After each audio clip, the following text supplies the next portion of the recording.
Hello, this is me again, Mara from LLC. And in this class, we're going to see prepositions. But how do I teach prepositions? I teach prepositions like with the verb, the ones that come with the verb, because it doesn't make sense for me to start saying, okay, like a, right? It could mean to, it could mean like from, it could mean since, from whatever. So the idea is we see them in context. You might hear a little bit my dog at the back. Sorry about that. But if not, I couldn't film this video. He will be barking all the time next to me. So let's see something like that. This is, in this case, it's very important to see like the vocabulary. Like to get along, it means llevarse bien. In this case, maybe not this one, llevarse mal. Yeah. Okay, so some vocabulary is llevarse bien is to get along, llevarse mal is to get along bad. Then come with significa venir con.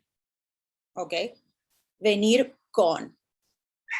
Come with is venir con. So con because it's like, you know, venir is to come, con is with. In this case, it's very easy.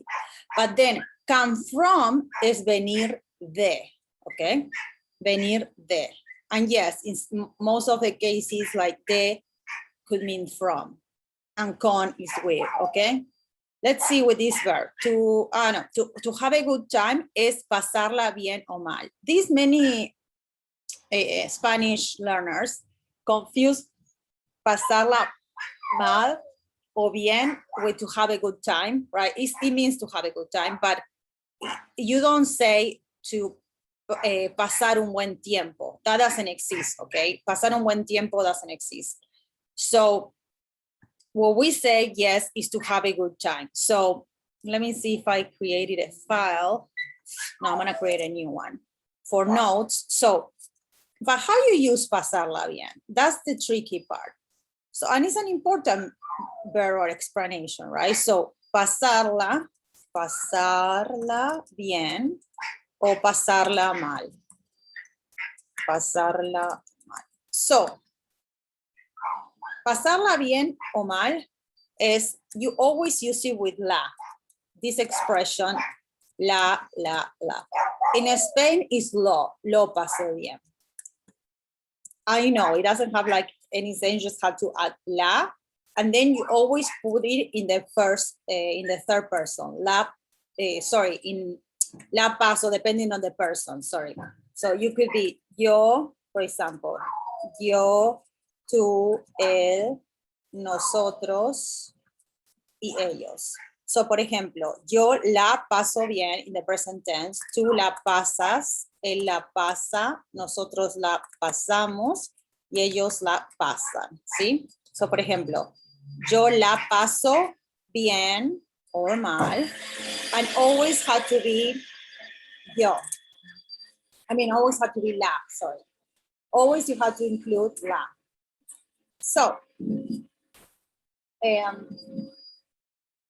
let me do something here. So the way that you use it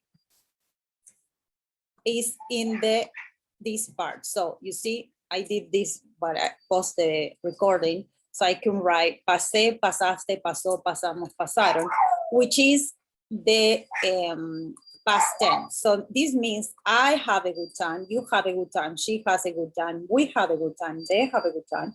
And this means I had a good time. Yo la pasé bien. So it's very common to say yo la pasé bien con mis amigos el fin de semana pasado. I had a good time with my friends last weekend. You just have to add la, and in Spain they say the same by lo pasé bien or lo paso bien. But this is more in Latin America. So now that's with regards to this expression. Now let's do now the use of parecer.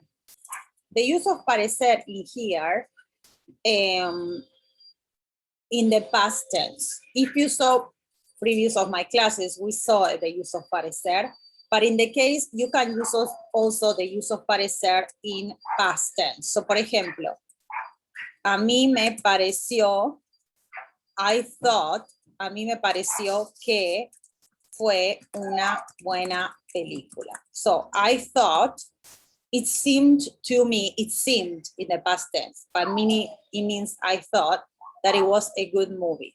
So it's kind of the same thing. You just have to put in the third person parecer.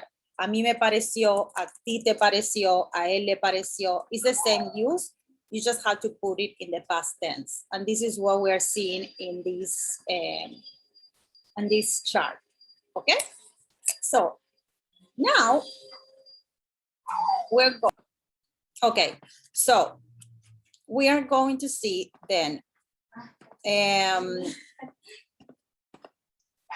next thing we're going to see is I like you, but not romantically. So sorry, here I have my roommate and someone is cleaning my house. So so in this case, you say, I like you, but not romantically. So that's a different way of saying, and actually it could be very confusing. So I'm gonna show you like a little trick to do it. So I like you is actually tú me caes bien. I mean, not romantically. If I like you, then I would say tú me gustas, right? But for example, the way that I show my students to do the little trick, because it's actually not official, but I feel like it helps you to use it, how to use it. So for example, I like you, right? How would you say this in Spanish? So the way that I figure is, first of all, you have to put the you first. You will be two, right? Okay, so you put that first. You see this in red, you put this first. So, and then I like you. So two, and then you have to put caes, you have to conjugate the verb caer. In this case, caes, the verb caer in here, in present tense. Because like is not in the past tense, right? Here is in the present tense. So two caes. Okay, let's see what we're gonna do with the I. The I, you have to change it into pronoun. So how you change I into a pronoun? You change it with me. Okay, so tú me caes bien. So let's see another example. You like me. So same thing. You have to put, sorry. You put the you like me. So me is yo, right? In Spanish, me is yo. And then remember conjugate the verb caer. Yo caigo, okay? That's in the present tense, yo caigo, right? Perfect. Now, how to change two? So yo, two for a pronoun. How you change you for a pronoun is te. So yo te caigo bien. And that's how you do it. So she like us. So ella, sorry, us. So nosotros goes first. Caemos, the conjugation of, caer. And then we use so. She would be le in the pronoun. And so nosotros, le, it goes in the middle always. So these are the different versions of it. So here I put you some examples. So for example, how do we like you? Okay, so you say, so we like you. Remember, you have to put you first in here. So this is why I'm gonna put it in red. So you goes here. Okay, so you change it for two, right? And then I told you, you have to conjugate the verb caer. In this case, it's in the present tense. So two guys, right? So you, two and guys. And then we, you have to change it in a pronoun, okay? Pronoun. So I'm gonna change this to a pronoun. So nos is the pronoun of we. So tú, nos, right? Tú nos caes. Sorry, the caes goes up in the middle always. No, tú nos, sorry, no. Was okay what I was doing. Tú nos caes bien. This goes in the middle, you goes at first, and then caes. Tú nos caes bien. okay? Tú nos caes bien is we like you. You see how different it is that compared to the one in English. So these are little questions that I added, like, for example, ¿qué te pareció María? What do you think about María? It's a very common way of using the verb parecer. Like, what do you think about María? ¿Qué te pareció? We'll use the verb parecer instead of ¿qué piensas de María? Okay, it's more common to say ¿qué te pareció?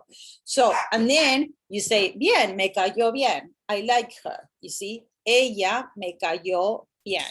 So, I like her. So you put liked in the past. So you put caer in the past tense. Let's say, let's practice, liked her. So remember this, I'm gonna put it in red and this in blue so you see where it goes.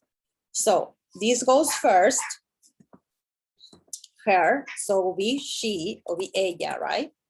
I like her, ella. So ella, and then leave this in the middle. Cayó will be the past tense of liked. Okay, cayó with an accent will be cayó.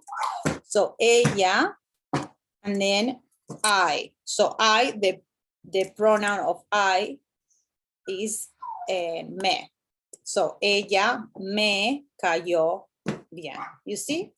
So in the homework, you have more exercises about this. You see all these, I like you, she like me, and etc. Now, let's see possessive pronouns.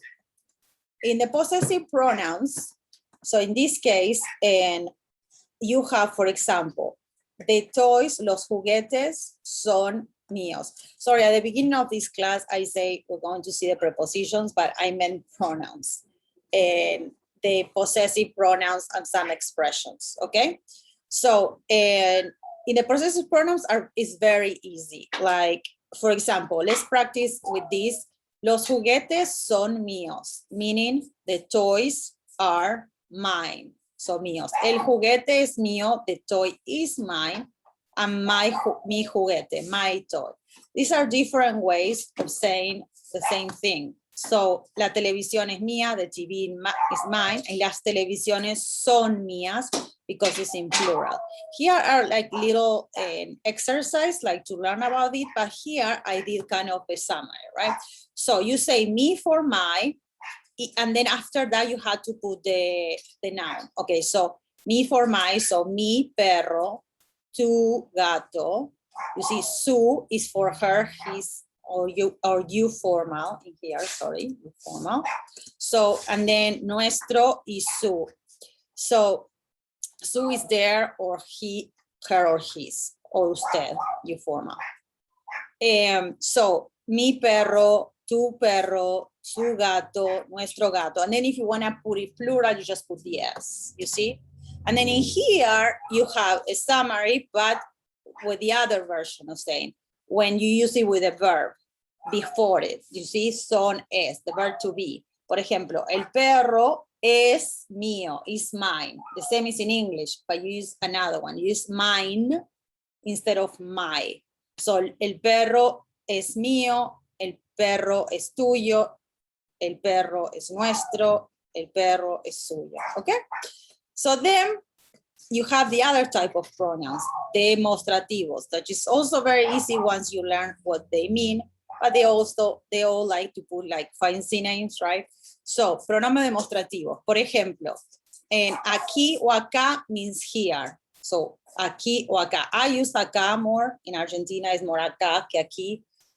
But I think in a lot of countries they use aquí. In Uruguay, they use acá too. But it's okay, both of them are in Spanish, so it's understandable. So then allí o allá, okay?